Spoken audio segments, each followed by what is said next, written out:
Okay, this is a project that I've been working on for a long time at a slow pace, but it's been on my bucket list for quite a while. And what I want to do is make a digital interface for these digital calipers so that I can take the signal from the readout and pipe it off to another computer.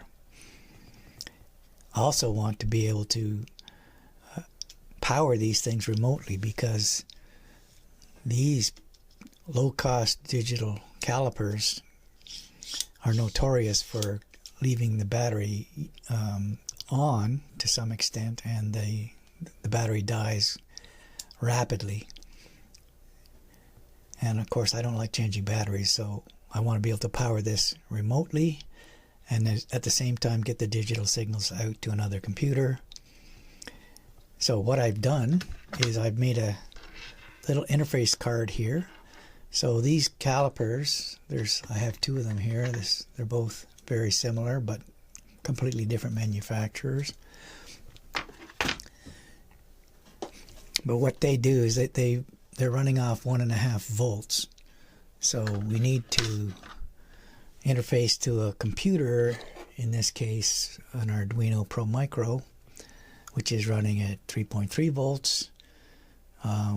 It's running at 3.3 volts because I want to run this little Bluetooth module here, which is also 3.3 volts.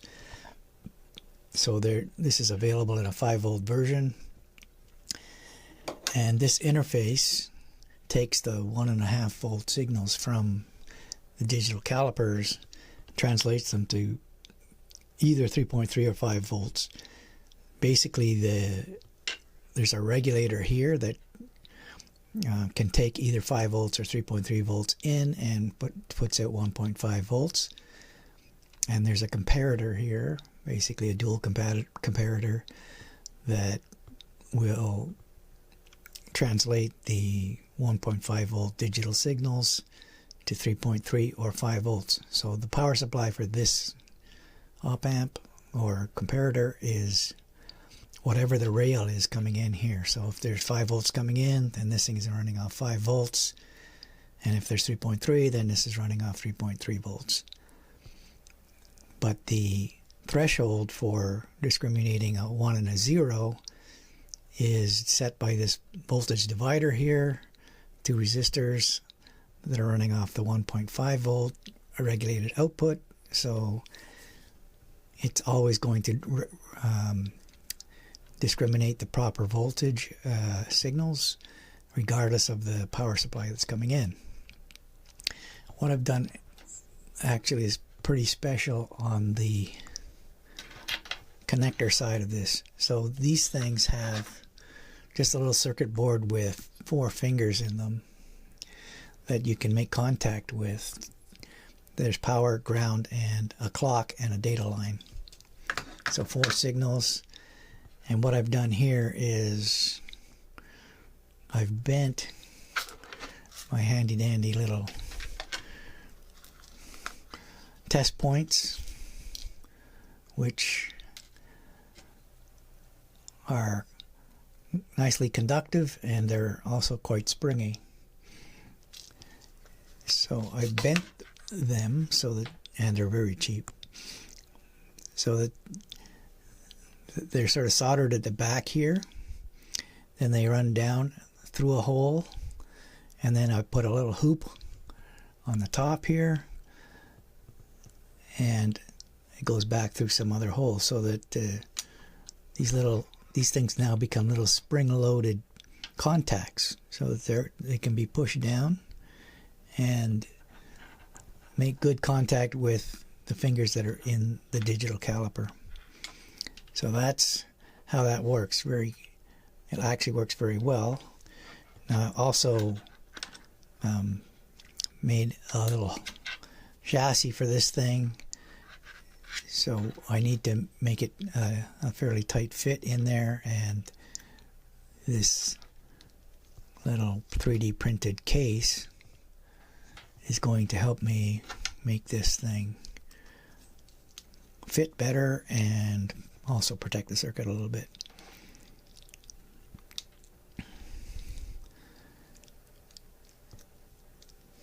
Okay, so I need to screw these things in.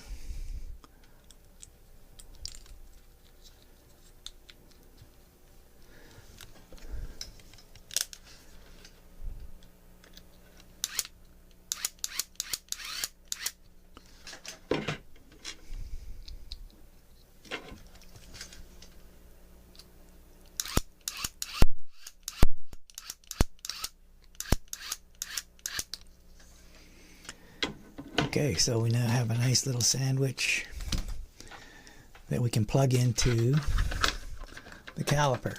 So I've removed the little cap here, and this just plugs in to the slot and makes contact with all 4 pins. Now it connects to this Arduino here.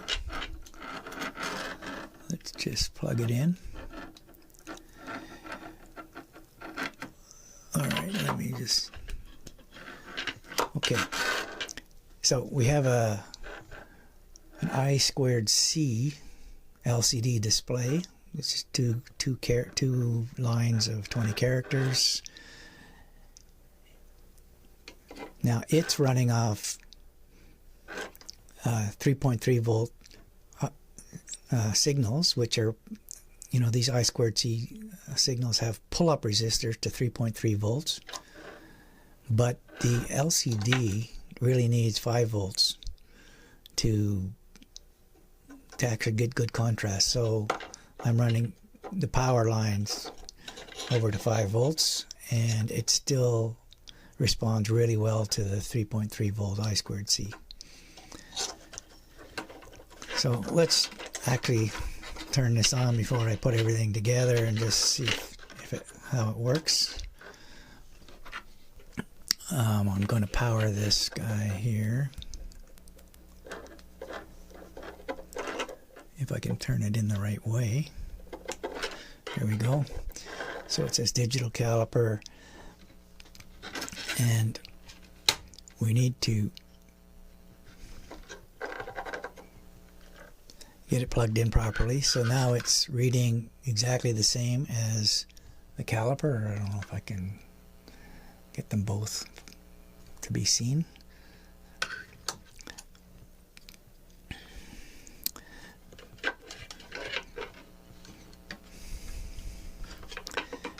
There, we're going to plug it in properly, and it responds to the, oops, let me see if I can get the display to be seen. It can easily measure the caliper moving, but I want to stabilize all of this, so I'm going to put it in this box which I 3D printed. So let me show you how that goes. I think I have to pull this off again and feed it through this hole here, so it goes in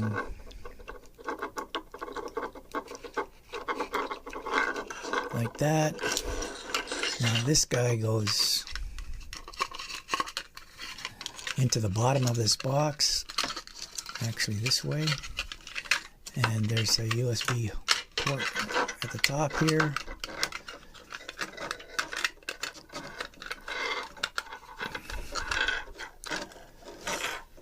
And I need to screw that in.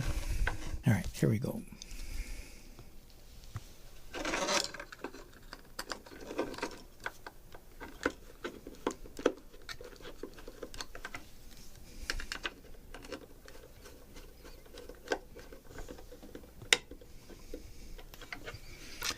And another screw.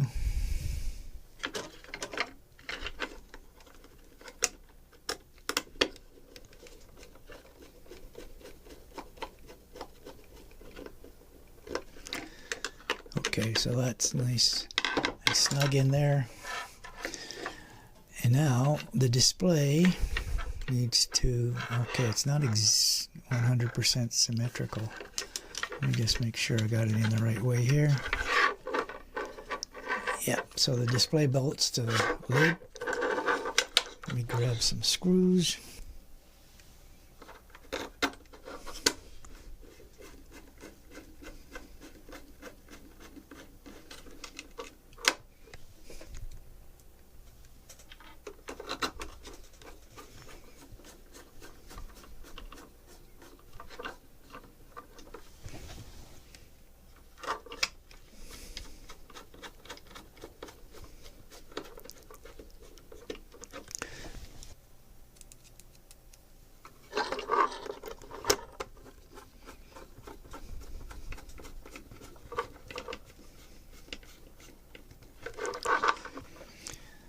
Right.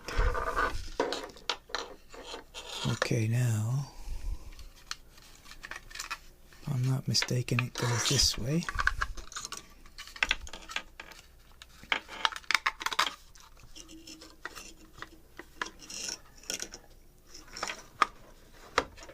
And 2 more screws.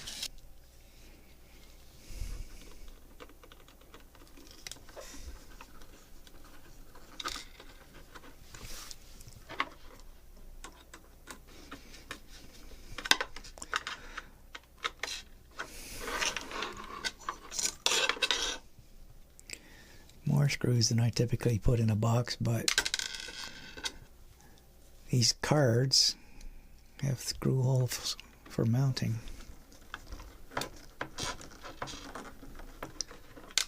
Okay, that's tight.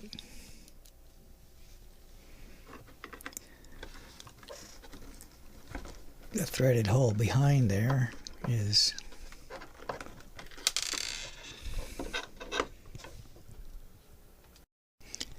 okay, that's all screwed together. Now, of course, it can mount on a GoPro mount here.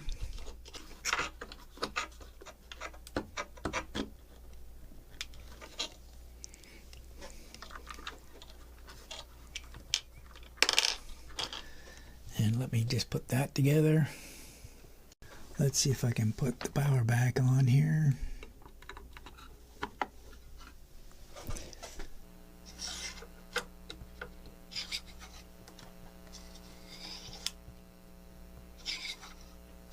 Right, so this will display either inches or millimeters, and the reading corresponds exactly to what's going on the caliper. It's quite responsive. So this thing will output the signal via USB cable here, so that you can read this with a computer. It will also output via Bluetooth. So let me pop up a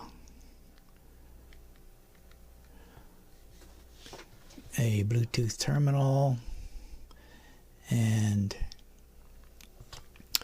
we can connect it to the calibrator, and you can just see that it is, I can't do everything at the same time here, but the readings are the same as what's on the display here and what's on the caliper. So I'm in the middle of making a Bluetooth app that'll just display the number in one big format instead of this terminal, which is just scrolling through endless lines of updates. But it certainly is outputting at the same time to the serial port, which is going to the Bluetooth module, and the USB port, which is going off to a computer, and of course the Bluetooth is coming to whatever device you want to remotely read it. So it's all working. Now I do need to do a little bit more work here to make the connector more stable, but the actual robustness of the connections is really great. These little spring-loaded pins really allow me to make good contact without any problems. Now I purposely made this a little bit longer than it needs to be, so I can shave this down a bit and get it to seat more deeply, which will help it, which will help stabilize it. But I can also 3D print a housing that will meet up with the caliper and make it a precise fit. This one has exactly the same connector inside, and it fits, so that'll work there as well. A lot of these things seem to use exactly the same interface, and it's kind of non-standard. I had to do a lot of measurement to get these pins to be exactly at the right pitch, and I don't remember off the top what it was, but it's non-standard. Anyway, all looking good. I will be doing a little bit more work on this in the future to stabilize the connector and to make a Bluetooth app for a smartphone so that we can really get the numbers to be large on the screen.